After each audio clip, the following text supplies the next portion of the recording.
A friend of mine, my friend Maria, I was over at her house and we were just catching up.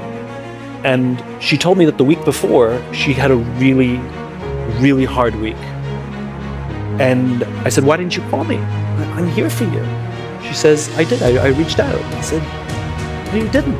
She goes, I did. I texted you. I'm like, you did not text me. She goes, I did. So of course I pull out my phone and I scroll up and I look for her text. And sure enough, it says, hey, what are you doing? Want to come over? I'm like, you mean these texts? The one that sound like every other text you've ever sent me ever? I'm like, how do I know that that's a cry for help?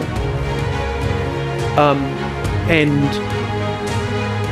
it was so upsetting to me because I wanted to be there for my friend. She had read an article just recently that said that all human beings need is 8 minutes of time from another friend to feel not alone in a moment of stress and a moment of need.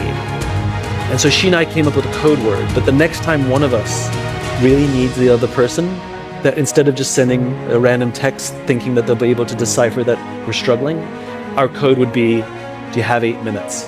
Wow. And it makes me cry each time I talk about it. Anyone can step out of a meeting for 8 minutes. You won't solve your friend's problems. And it may take hours, if not days, to help them and be there with them and sit in mud with them. But it only takes 8 minutes for them to feel like they're dealing with whatever they're dealing, not alone. And this is the power of friendship. This is the power of friendship.